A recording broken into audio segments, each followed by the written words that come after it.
Okay, you can see that the amount of onion has reduced rather significantly, and we're starting to get rather golden in color.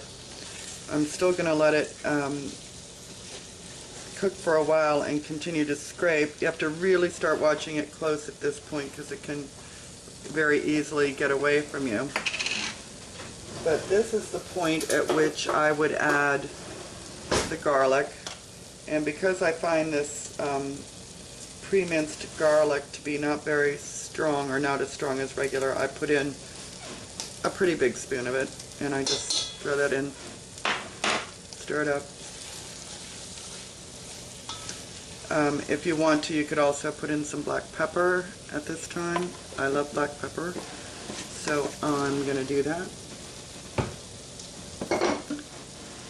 And just keep cooking. Okay, we're at a point now where the onions have reduced significantly, and the bottom is starting to brown quite quickly because of the moisture content going down. So this is the point at which we're going to add the sherry. I'll probably add a quarter to a half a cup of dry sherry. If you don't have dry sherry, and do not use cooking sherry, use the kind that you would drink. Although I don't drink it, I don't like it, but I use it to cook with. Anyway, if you don't have sherry, you could use white wine. Do not use a sweet wine, though. When onions cook down, they become quite sweet on their own. And that reminds me, do not make this dish with sweet onions, or I don't think you'll like it very much. Just use your plain old white onion. Anyway, you could use white wine. If you don't have that, don't worry about it. You might want to brighten it up with just maybe a tablespoon of lemon juice. If you don't have that, don't worry about that either. Just use your water and stock, or plain water and bouillon, whatever you have. It's really quite easy. Anyway, we put that sherry in. We got the last bits of brown up off the bottom of the pan and reduced the sherry. I think I'm going to add just a little bit more.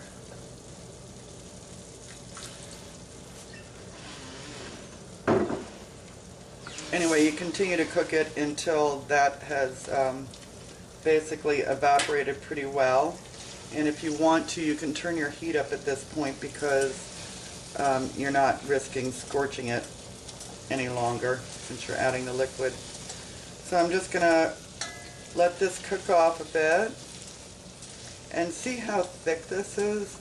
It looks like you've added flour. And it's already smelling really good.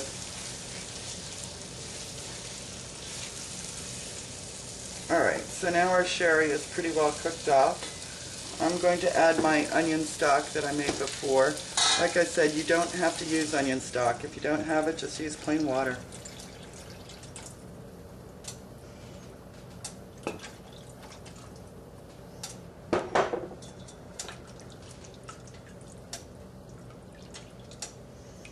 And I want more than that. I'm going to add, all totaled, about 2 quarts of liquid. So I had my 2 quarts of stock, and now I'm going to get 2 quarts of water.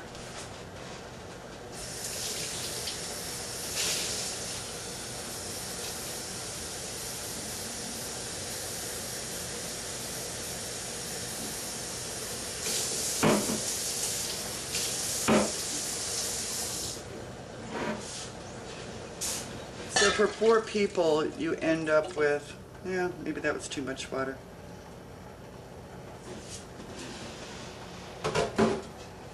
Anyway, I'll let you judge it. That's about right. You can see there's quite a bit of onion in with the liquid, and it will reduce some as you cook it.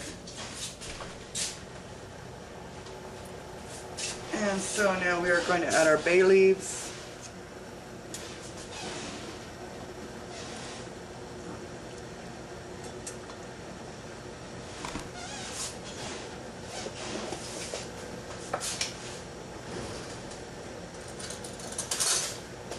Now I'll add my beef base. Normally I would wait for this to come up to a boil, but I'm not going to bore you with that. So I'm just going to start with a great big spoon of it. Read the directions and do what you see fit. You can always add more, but you can't take it out.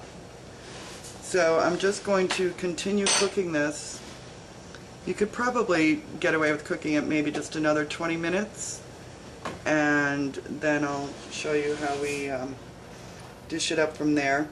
You could let it cook for hours if you wanted to. It's not going to hurt a thing at this point. You're out of the woods about having to worry about it. And you want to scrape all this stuff off the sides that has accumulated. Just wash the liquid up on it, it'll sort of wash off. So that's it for now. We're almost done. Since my boys will be home soon, I'm just going to explain the last couple of steps rather than actually showing you the finished product. You want to take a ceramic bowl, it doesn't matter what the shape is, but ceramic is important because you're going to put it in the broiler. I suppose if you did the last step in the microwave you could use a plastic bowl. But you just dish your soup into the bowl, maybe about an inch from the top.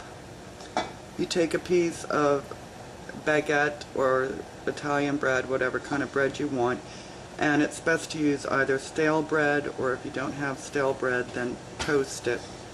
Put the toasted or stale bread on, float it on the top of the soup. Put your Swiss cheese over top of that. Stick it in the broiler. I put all of my bowls on a cookie sheet so that it's easier to put them in and out. Melt the cheese, and there you have it. Yum! And I like to have mine with a salad and homemade bread. Tonight I made oatmeal molasses. So that's what we're having tonight. Take good care, everyone, and I hope you give this a try. Bye now.